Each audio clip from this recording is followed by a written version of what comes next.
सरदारच आहेत त्यांच्या. आणि एकमेव असं तानाजी मालुसरे एकमेव असे सरदार आहेत की शिवाजी महाराजांच्या प्रत्येक लढाईमध्ये ते सोबत आहेत. जवळपास एखादी लढाई अशी काहीतरी झाली असेल ना तर प्रत्येक लढाईमध्ये आहेत.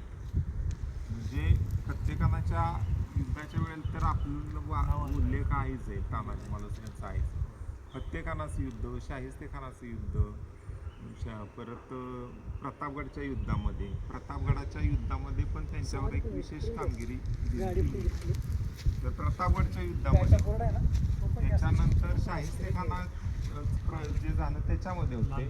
एवढंच काय, शिवाजी महाराज ज्या वेळेला सुरत लुटीला गेले त्यावेळेला सुद्धा बरोबर आहे, आग्र्याला गेले त्यावेळेला सुद्धा बरोबर, त्यावेळेला सुद्धा तानाजी मालुसरे सोबत होते. आणि जरी तानाजी मालुसरे हे एक सरदार असले तरी सुद्धा त्यांचा अनुभव किंवा त्यांचं सुरुवातीच्या कालावधीमध्ये काम हे स्थापत्य रचनेमध्ये होतं. आपल्याला माहिती आहे म्हणजे एक इंजिनियर आजच्या काळातले एक इंजिनियर म्हणता येईल. फाउंडर मेंबर तर आहेच आहे, पण एक इंजिनियर म्हणता येईल असं त्यांचं तसं होतं. आणि ह्या कोकणात उतरणारे जे दुर्गम वाटा वगैरे त्या वाटांची डागडुजी करणं, किरकोळ ह्याच्यामध्ये किल्ल्यांच्या डागडुजीमध्ये हे करणं, विशेष त्यांनी एखादा पर्टिक्युलर असा किल्ला बांधलाय असं काही कुठं उल्लेख नाही, पण त्यांचं स्थापत्य रचनेमध्ये त्यांचं योगदान हे होतं. नंतर ते शिवाजी महाराजांच्या म्हणजे एक सैनिक बघा कसा असतो, जे आजकाल मिलिटरीमध्ये जे सैनिक असतात तो soldier first and technician after असं त्यांचं घोष वाक्यच. ते दुरुस्त करणारे वगैरे जे सोल्जर मेंटेनन्स वाले त्यांचं घोष वाक्यच. म्हणजे थोडक्यात काय, ते जे कामाचं स्वरूप आहे ते तानाजी मालुसरेंच्या त्या कामाचं मॉडर्न म्हणजे आधुनिकीकरण आहे असं म्हणायला हरकत नाही. म्हणजे एक सैनिक हा स्थापत्य विशारद आहे पहिल्यांदा, आणि नंतर तो सैनिक आहे. म्हणजे सैनिक अगोदर आहे पण स्थापत्य विशारद सुद्धा तानाजी मालुसरे आहे. आणि ज्या वेळेला 1670 साली तानाजी मालुसरे आपल्याला माहिती आहे ते प्रसंग, रायबाचं लग्न ठरलं होतं आणि ती आमंत्रण द्यायला गेला आणि शिवाजी महाराज गहन चिंतेत की बाबा असं असं करायचं आहे.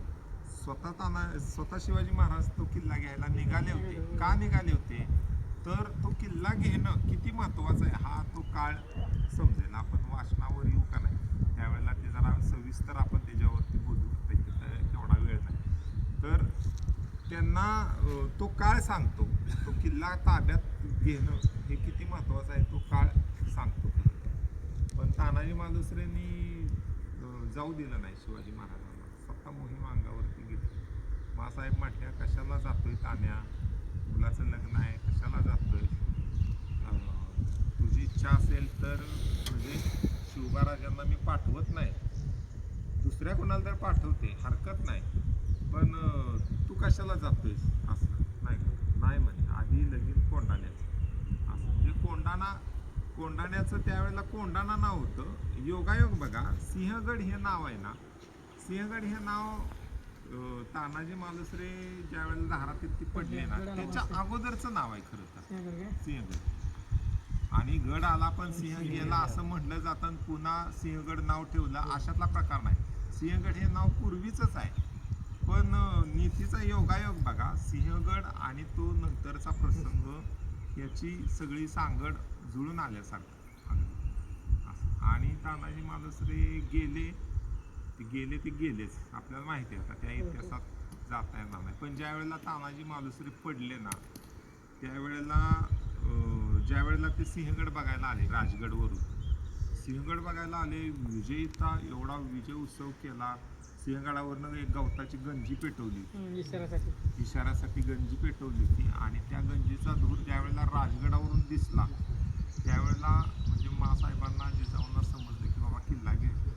शिवाजी महाराज स्वतः गेले बघायला, सिंहगडावरती गेले, निशाण चढलंय वर सगळं, पण सगळी सामसूम, कोण काय बोलना काय होईना. एवढा चांगला विजय मिळाला आणि कोण आनंदात नाही का बरं, काय झालं. पुढे जाऊन बघतात तर तानाजी मालुसरे तिथं धारातीर्थी पडले. होता तोपर्यंत म्हणजे.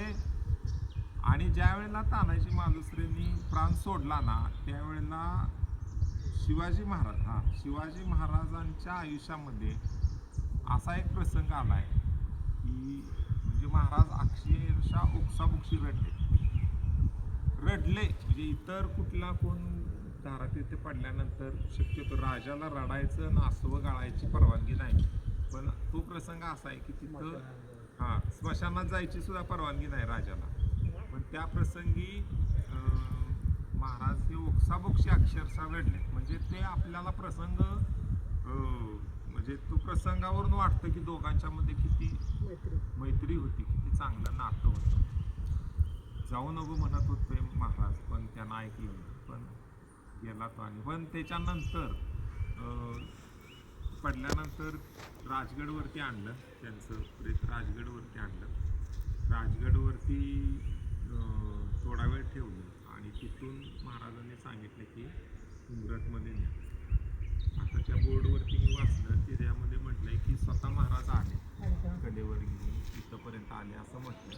पण तसं झालेलं नाही. राजगडवरनं जो राजगडचा संजीवनी माचीकरचा जो दरवाजा आहे ना त्या दरवाजापर्यंत स्वतः शिवाजी महाराजांनी कांदा दिलेला त्यांच्या पालखीला त्या दरवाजापर्यंत. आणि त्या दरवाजामधनं परत तानाजी मालुसरेंचं कलेवर आहे ते आणलं आणि ते मडे घाटातून आणलं.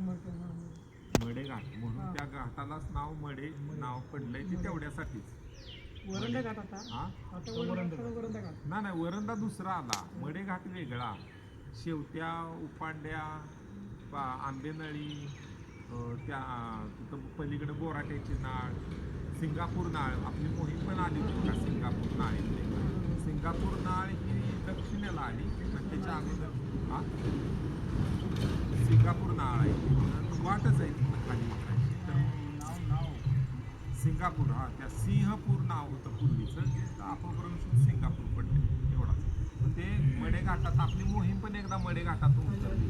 पायऱ्याचा मार्ग आहे आणलं म्हणून त्या रस्त्याला नाव परत मडे घाट असं पडलं आणि ते इथं आणलं आणि इथं त्यांच्यावरती अंतिम संस्कार केला असं. आणि त्याच्यानंतर ज्या वेळेला थोडंसं स्थिर स्थावर झाल्यानंतर स्वतः महाराज आले इथं उमरट्यात आले. महाराजच काय जिजाऊ माँसाहेब पण आल्यासोबत.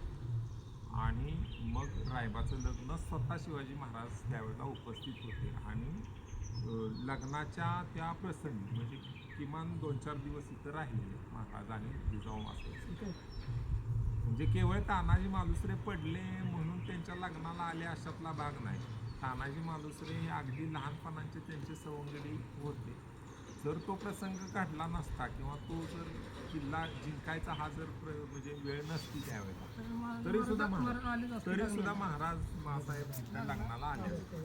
पण दुर्दैवानं असं घडलं आणि त्याच्यानंतर रायबाच्या लग्नाला आले. आणि त्यांच्या घराण्याचा इतिहास रायबाचा पण आपल्याला इतिहास माहीत नाही. पण रायबाला सुद्धा शिवाजी महाराजांनी पदरी ठेवून घेतलेला आहे नंतर. आणि तानाजी मालुसरेंची जी पत्नी आहे तिने सुद्धा बाबा ज्या मार्गाने तुझा बाप गेला त्या मार्गानंच तू शिवाजी महाराजांच्या पदरी जा म्हणून सांगितलं. नंतर रायबाचा तेवढा तो काय कर्तबगार नसेल निघाला म्हणा किंवा संभाजी महाराजांच्या मध्ये त्याची काय एवढी नंतर ते इतिहासात नाव हरवलं थोडक्यात. पण रायबा हा अमर झाला तो तानाजी मालुसरेंच्या म्हणजे मुलाचं सुद्धा इतिहासात अजरामर झालं.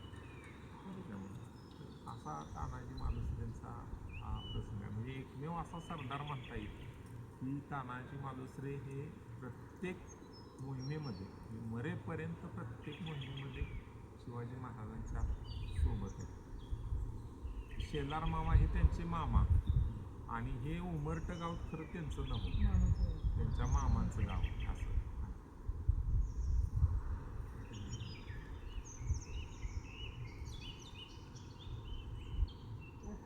कसं वातावरण